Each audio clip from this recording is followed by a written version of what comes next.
Hello friends and viewers, এই ভিডিওতে আমরা দেখব যে আমরা কিভাবে সোয়ালো করি। জিনিসটা খুব ইন্টারেস্টিং বিকজ আমরা প্রতিদিনই কিছু না কিছু খাই এবং এই কাজটা আমরা সম্পন্ন করি, কিন্তু ফিজিওলজিক্যালি আমরা কিভাবে আসলে সোয়ালো করি সেটা অনেকেই জানি না।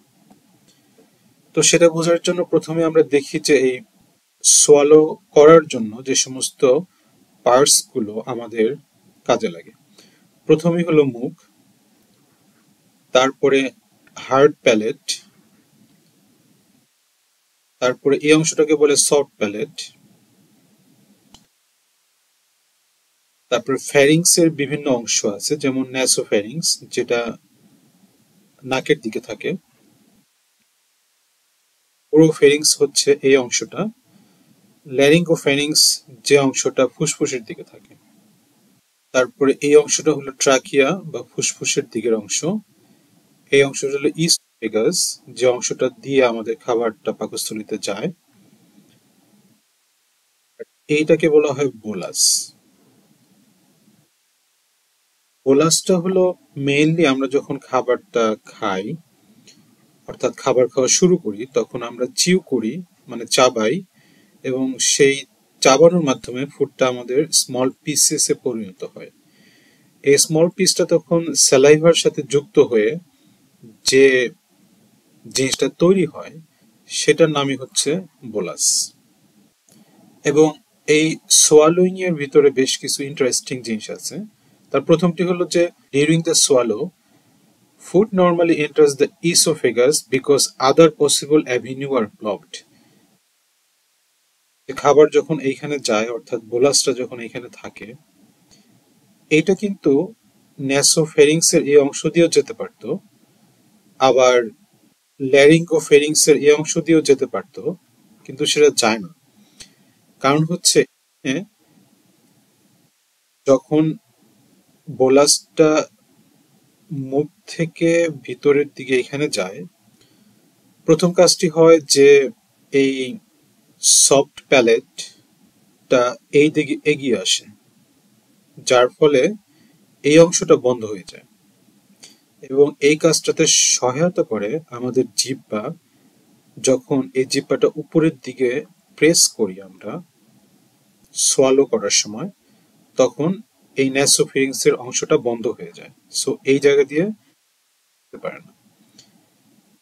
ইন দ্য সেম ওয়ে আমাদের এই যে এপিগ্লটিসটা আছে সেটাও বন্ধ হয়ে যায়। তার কারণে একমাত্র অপশন থাকে যে এই বোলাসটা এই ইসোফেগাস দিয়ে পাকস্থলীর দিকেই যায়। এবং এই সোয়ালোইং যেটা আমরা করি, এটা একটা রিফ্লেক্স অ্যাকশন, মানে যখন আমরা সোয়ালো করি এই কাজগুলো অটোমেটিক্যালি হয়, আমাদের কখনোই ইন্টেনশনালি করতে হয় না। Another very interesting thing is that we don't breathe when you swallow. মানে হচ্ছে যখন আমরা খাবারটা সোয়ালো করি তখন কিন্তু আমরা কখনো ব্রিথ করি না, কারণ এই ব্রিদিং এর যে অংশটা এটা সবসময় বন্ধ থাকে। কিন্তু মাঝে মাঝে এমন হয় যে আমরা কিছু আনপ্লিজেন্ট এক্সপিরিয়েন্সের সম্মুখীন হই, কারণ খাবার মাঝে মধ্যে রং ওয়েতে যেতে পারে। যেটা হয় যে খাবার আইদার এই ন্যাসোফেরিংসে যেতে পারে খাবার সময়, যখন আমরা এটা ফিল করি দেখা যায় যে আমরা ট্রাই করি যে খাবারটা আবার যেন এই দিকে ফেরত আসে। আবার খাবারটা মাঝে মধ্যে এই ল্যারিঙ্গোফেরিংস এর দিকে যেতে পারে, তখন আমাদের কফ হয় এবং এই খাবারটা বের করে আবার সেই আগের জায়গায় নিয়ে আসি যেন এটা আবার পাকস্থলীর দিকে যেতে পারে। এবং আরো একটা ইন্টারেস্টিং ঘটনা related to the swallowing, hiccup. হিকাপটা হচ্ছে যখন আমরা খাবারের সাথে কিছু বাতাসও খেয়ে ফেলি, এটা একটা কারণ। সেকেন্ড কারণ হচ্ছে যখন আমরা স্পাইসি কিছু খাবার খাই, সেই স্পাইস গুলো আমাদের নার্ভাস সিস্টেমকে ইরিটেট করে, স্পেশালি যেটা ডায়াফ্রামকে নিয়ন্ত্রণ করে সেটাকে ইরিটেট করে। মেইনলি দুই কারণে হয়ে থাকে। আমরা সচরাচর যদি একটু ব্রিদিংটাকে হোল্ড করি কিংবা সুগার ওয়াটার খাই, তাহলে এই হিকাপ থেকে রক্ষা পেতে পারি। এই হচ্ছে সোয়ালোইং এর physiology. Thanks for watching. See you in the next video.